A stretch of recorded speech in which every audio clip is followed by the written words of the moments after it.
Hello friends, तो मैं आपका स्वागत करता हूं हमारे इस लेक्चर में जिसमें हम एमसीक्यूज पढ़ने वाले हैं, मल्टीपल चॉइस क्वेश्चन पढ़ने वाले हैं, जो कि आपका जूनियर लॉ ऑफिसर का जो सिलेबस है उसके हम सारे टॉपिक के मल्टीपल चॉइस क्वेश्चन यहाँ पर करने वाले हैं। अगर आपको ये चैनल सब्सक्राइब करना है तो आप इस चैनल को सब्सक्राइब कर लीजिए ताकि आपको आगे भी ऐसे ही वीडियो मिलते रहें। जो आपका 4 और 5 नवंबर को एग्ज़ाम होना है उससे रिलेटेड क्वेश्चन हम हमारे इस चैनल पर आपको प्रोवाइड करने वाले हैं, है ना। तो हमारा जो टॉपिक है constitution of India with special emphasis on fundamental rights part 1। दोस्तों स्टार्ट करते हैं। Which part of Indian constitution contains the fundamental right, निम्न में से कौन सा ऐसा पार्ट है जो फंडामेंटल राइट्स रखता है। तो दोस्तों जो पार्ट 1 फंडामेंटल राइट नहीं रखता है, 2 नहीं रखता है, तो हमारा आंसर हो जाएगा पार्ट 3। आप सभी को पता होगा कि पार्ट 3 के अंदर जो आर्टिकल 12 से लेकर आर्टिकल 35 तक जो पार्ट है वो फंडामेंटल राइट्स को शो करता है। Which fundamental right ensures equality before the law and equal protection of the law, कौन सा फंडामेंटल राइट जो है वो इक्विटी बिफोर लॉ, कानून के सामने सभी बराबर हैं और सभी को इक्वल प्रोटेक्शन दिया जाएगा कानून का। तो इसका जो है क्या वो राइट ऑफ फ्रीडम है? नहीं, रिलीजन भी नहीं, प्रॉपर्टी नहीं, राइट ऑफ इक्वलिटी, सभी को समानता का अधिकार है जिसमें सभी को कानून के आगे समान रूप से देखा जाएगा।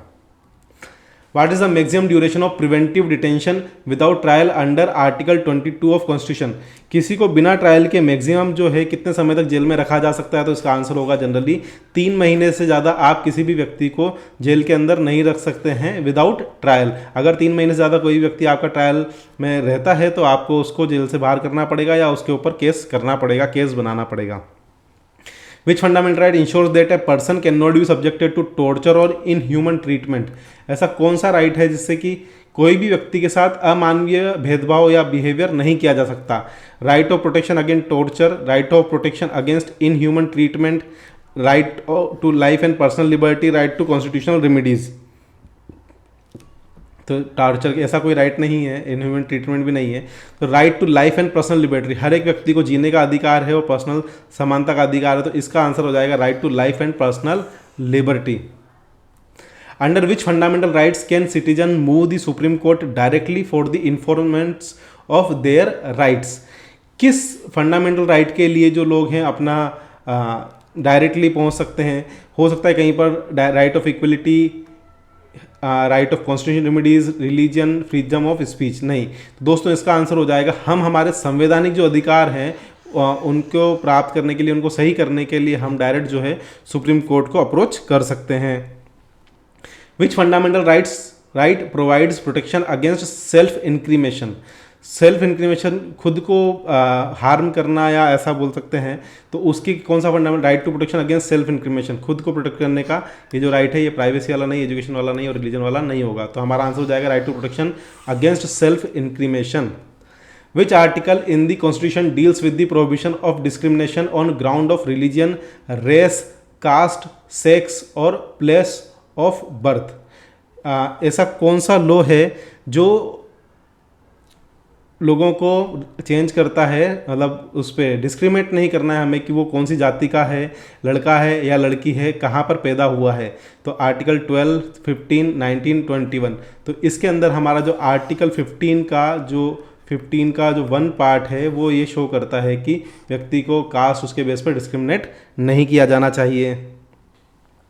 विच fundamental right guarantee the freedom of speech and expression, कौन सा फंडामेंटल राइट गारंटी करता है फ्रीडम ऑफ स्पीच? तो ऑब्वियस सी बात है right to freedom of speech and expression वाला जो राइट है हम कुछ भी बोल सकते हैं, है ना, कि कुछ भी एक्सप्रेशन कर सकते हैं, ये हमारा राइट है। रिलीजियन, एजुकेशन और इक्वलिटी वाला इसमें नहीं आएगा।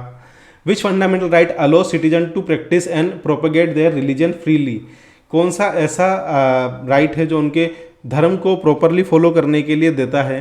Right of equality, right of freedom of speech, right of religion, right to religion, सभी व्यक्तियों को अपना अपना धर्म जो है वो फॉलो करने का अधिकार है। Right to life and personal liberty ये इसमें नहीं आएगा। What does the right to culture and education right article 29 and 30 protect, जो आर्टिकल 29 और 30 है वो क्या प्रोटेक्ट करते हैं? Right of free education for all, नहीं। Right to establish administrate educational institution of their choice by minorities, cultural festivals, vote in local election, नहीं। तो इसमें जो आंसर आएगा हमारा right to establish and administer educational institution their choice by minorities, ये हमें cultural educational rights में हम जो माइनॉरिटीज़ हैं उनकी चॉइस के एजुकेशनल इंस्टीट्यूट भी हमें इस्टेब्लिश करने पड़ेंगे। ये हमारा आंसर हो जाएगा इसका answer number B. Which fundamental rights guarantee protection against double jeopardy? Double jeopardy में आपका कौन सा लाइफ है, मतलब जियोग्राफी मतलब कोई भी शंका या संदेह, जियोग्राफी मतलब क्या होता है, शंका है ना, शंका या संदेह। तो अगर आपको किसी के ऊपर संदेह है तो आपको उसके लिए आप मतलब पुलिस में जाके बोल सकते हैं। आपके पास एक राइट होता है जिसे हम बोलते हैं right to protection against double geography, मतलब किसी के ऊपर अगर मुझे संदेह है तो मैं जाके पुलिस में उसकी शिकायत कर सकता हूँ कि ये व्यक्ति मुझे हार्म पहुँचा सकता है। Under which article of the constitution can the government impose reasonable restriction on fundamental rights in the interest of sovereignty and integrity of India? निम्न में से कौन से आर्टिकल जो है उसके बोल सकते हैं कि fundamental rights, sovereignty of and integrity of India पे वो रीजनेबल मतलब कुछ रेस्ट्रिक्शन लगा सकते हैं? तो आर्टिकल 12 नहीं आएगा। आर्टिकल 19 का पार्ट 2 या पार्ट 4 जो है ये इसके अंदर आता है कि फंडामेंटल राइट्स पे हम लोग जो है थोड़ा से रेस्ट्रिक्शन लगाए जा सकते हैं। Who appoints the national human rights commission as per the protection of human rights act 1993? 1993 के ह्यूमन राइट्स एक्ट्स के according national human rights commission का जो कौन अपॉइंट करता है? तो प्राइम मिनिस्टर नहीं करता है, चीफ जस्टिस नहीं करता है, सबका आंसर क्या होगा? The president of India. अगर से अपॉइंट करने वाली बात आए सेंट्रल लेवल पे कुछ भी तो मैक्सिमम जो चांसेस होंगे उसका आंसर होगा the president of India. Which fundamental rights allow citizen to reside and settle in any part of the India? कहीं पर भी वो लोग रह सकते हैं। तो right to freedom to movement, ये इसका मतलब होता है कि किसी भी एक जिले से दूसरे जिले में जा सकते हैं। Right to freedom of residence, right to citizenship, right to travel abroad. तो ट्रैवल अब्रोड भी नहीं आएगा, सिटीजनशिप भी नहीं आएगा, मूवमेंट भी नहीं आएगा। Right to freedom to residence, वो कहीं पर भी रह सकते हैं, इसका आंसर हो जाएगा। What is the term used for power of the supreme court to strike down law inconsistent with fundamental rights? Fundamental rights के लिए सुप्रीम कोर्ट की कौन सी मतलब इनकंसिस्टेंट विद फंडामेंटल राइट्स कौन सी टर्म यूज़ की जाती है? तो इसको बोलते हैं हम जुडिशियल रिव्यू। क्या बोलते हैं? Judicial review. लीगल भी तो अलग होता है। कॉन्स्टिट्यूशनल ओवरसाइट, पार्लियामेंट्री इंटरवेंशन इसमें नहीं आएगा, तो इसका आंसर हो जाएगा जुडिशियल रिव्यू। दोस्तों, अगर आप मेरा लेक्चर यहाँ तक देख रहे हैं और अभी तक आपने सब्सक्राइब नहीं किया है तो प्लीज़ आप अपने कॉर्नर में जाकर इस जगह पर एक बटन होगा, उस पर क्लिक करके सब्सक्राइब कर दीजिए। Thank you so much. आगे चलते हैं। Which fundamental rights grant protection against ex post facto laws? अब एक्स पोस्ट फैक्टो लॉज क्या होता है? मतलब जो जैसे मान लीजिए किसी व्यक्ति ने अभी एक पर्टिकुलर टाइम पे चोरी की, अब इस चोरी के लिए यहाँ पर 3 साल की मैक्सिमम सज़ा है।